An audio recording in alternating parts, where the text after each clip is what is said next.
En primer lugar, quiero pedir perdón a alguien suscrito a Unión Hispana porque le prometí hablar acerca de los charrúas. Sin embargo, al trasladar archivos de un ordenador a otro, parece que algunos se han perdido y entre ellos pues está este vídeo, el prometido. No obstante, trabajaremos nuevamente en la realización del vídeo a los charrúas dedicado e intentaremos por todos los medios que sea el próximo.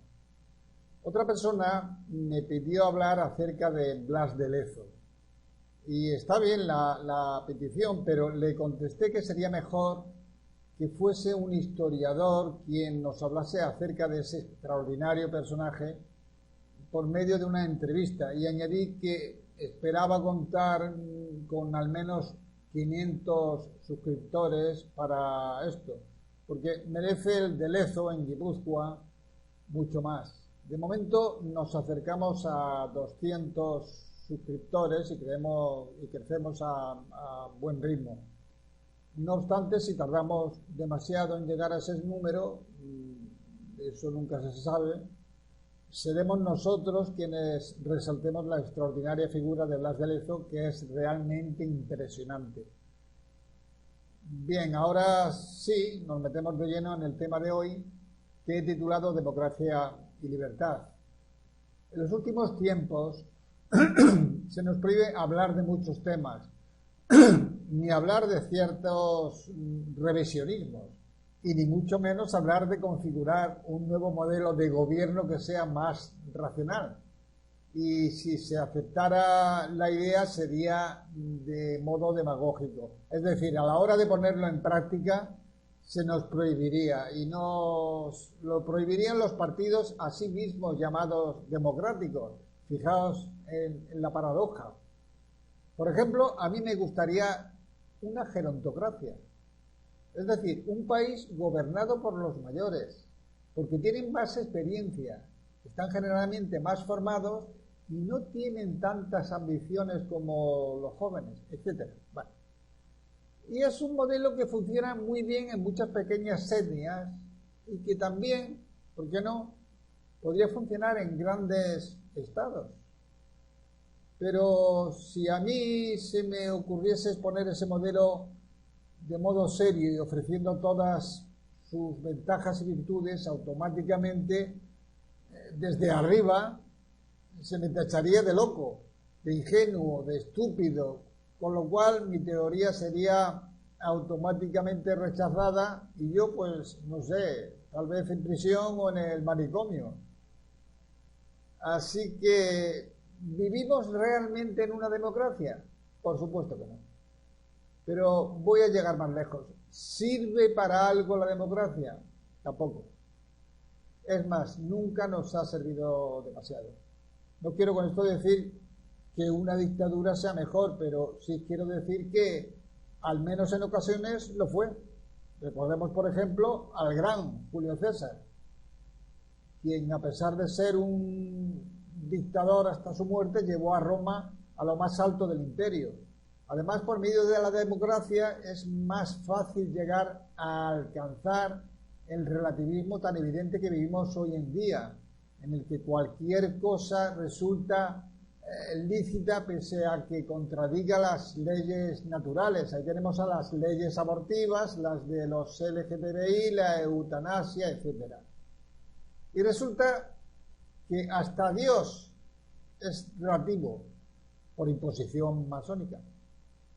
Pues no, señor, o crees en él o no crees, pero eso de decir yo creo pero tal vez no exista, o todo lo contrario, es posible que exista pero yo no creo. Yo mismo he escuchado ambas opiniones, es decir, el relativismo en estado puro o la estupidez latente. Y en ese relativismo vivimos gracias a la masonería relativista, o mejor dicho, que nos han impuesto estos masones democráticos. ¿Se podría llegar a una democracia real sin masonería? En ese caso, tal vez en ese caso, al menos tendríamos una posibilidad. Pero desde luego nunca con alguien por encima de ella, que mueva los hilos de esa democracia a su antojo. Porque claro, ¿qué clase de democracia es esa que es dominada por otros entes? Que es lo que ocurre hoy en día en todos o casi todos los países del mundo. Y eso es lo que tenemos, masonería que no democracia. Alguien que mueve los hilos desde arriba. Lo que pasa es que la masonería es tan solo una herramienta conformada por bobalicones que sirven de herramienta a quienes dominan el mundo. Ellos, los masones, son sus servidores. Pensarán algunos que la he tomado con la masonería. Pues no lo sé. Lo que sí es verdad es que estoy contando eso, la verdad, o por lo menos mi verdad. Bien, por otro lado, veamos la educación. Si nos arrebatan materias como la filosofía en los cursos secundarios, que estudian chicos de 15, 16, 17 años, no aprenderemos a pensar con racionalidad, no aprenderán ellos, claro. Es decir, tal y como pensaban esos filósofos y en qué cosas pensaban. Porque pensaban en todo, desde la física a la moral, pasando por las matemáticas, la ética, la vida, la muerte, etc. Si nuestros hijos no son educados en esos conocimientos, solo tendremos a un técnico en algo, en alguna rama del conocimiento, y ahí acabará su educación.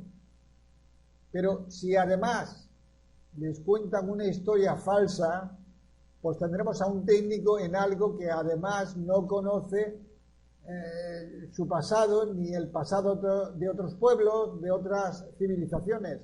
Y eso es lo que están haciendo desde hace ya muchos años los masones, los servidores de las élites, eliminar nuestra educación, limitándola a un conocimiento en concreto con la finalidad de que le sirvamos exclusivamente. Porque si alguien es una nulidad en el ámbito de la filosofía, tiene pocas posibilidades de alcanzar un conocimiento digno y suficiente como para componer su propia vida. Y ahí estamos con los chicos fijados exclusivamente en aprender la profesión que les va a servir para comer, pero absolutamente desnutrido espiritualmente. Entonces, ¿qué podemos compartir si ni siquiera conocemos la historia real, ni conocemos al menos a los filósofos clásicos, ni hemos aprendido a pensar? Pocas cosas. Bueno, podemos hablar de deporte, de la carestía de la vida o del tiempo, pero estaremos logotomizados por las élites. Se acabaron las conversaciones. No hay nada más que hablar. Pobre vida, ¿verdad? ¿Queremos esto para la hispanidad? Por supuesto que no. Lo que queremos es saber, conocer nuestro pasado y nuestro presente, y contar con herramientas suficientes como para preparar nuestro futuro. Dicho de otro modo, queremos salir del sistema que nos han impuesto desde lo más alto de la pirámide, donde se encuentran las élites, que esas sí están convenientemente educadas. Pero es que si, además de lo expresado anteriormente, nos eliminan el acceso a una información actualizada, si nos ocultan la realidad de lo que ocurre en tu ciudad, en el país o en el mundo, pues resulta que nos han convertido en unos auténticos ignorantes que solo sabremos hablar de lo dicho, de deporte, de moda, del tiempo y de 4 bobadas más, sin trascendencia alguna. De esas mismas estupideces que nos cuentan en la televisión, que no es más que el mejor de los medios de desinformación. Y es que nos modelan por medio de la ingeniería social con las incursiones en nuestras vidas del Instituto Tavistock y montones de redes que más o menos persiguen lo mismo. ¿Modelan? Pues no sé si es correcta la pregunta, porque lo que han estado haciendo es, como decía anteriormente, logotomizarnos mediante las drogas, el alcohol, la música que no es música, y el relativismo social y moral. ¿Y queremos eso para la hispanidad? Pues, salvo quienes viven a costa de esos logotomizadores, no creo que nadie desee vivir manejado como una marioneta, porque eso es lo que somos para ellos, marionetas. Lo relatado en la novela de Huxley, 1984, ya está prácticamente conseguido por las élites. Y por tanto me reitero en la misma pregunta. ¿Queremos esa basura para la hispanidad? Pues claro que no. Lo que queremos es vivir en libertad y diseñar nuestro presente y nuestro futuro y aprender de nuestro pasado, del pasado real y no del que nos han contado que es más falso que Judas. Esta afirmación deberíamos contagiarla a toda la hispanidad porque nos han mentido hasta el hartazgo. Bueno, consideremos que estas son reflexiones y debéis hacerlas vosotros mismos y también que seáis vosotros quienes os ofrezcáis opiniones razonadas. Así que esperemos las meditéis y verlas escritas en los comentarios. Que no os contagiéis a quienes conformamos Unión Hispana con esas reflexiones personales. Hacedlo como un reto personal y vamos a ver a qué conclusiones somos capaces de llegar. Pero antes de acabar este vídeo os dejo un extracto de los protocolos de los sabios de Sion que podría ayudarnos y que dice así: fuimos nosotros los primeros en gritar ante el pueblo libertad, igualdad y fraternidad. Estas palabras las repiten frecuentemente desde entonces irreflexivas cacatúas, refiriéndose a nosotros, de todas partes del mundo. Repitiéndolas han despojado a la sociedad de la prosperidad material y al individuo de la libertad personal, que es ya una antigualla.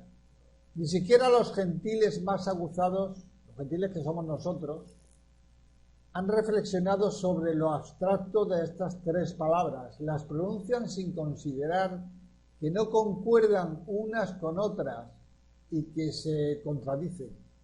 Bien, hasta aquí el vídeo de hoy. Que Dios os bendiga y unamos la hispanidad.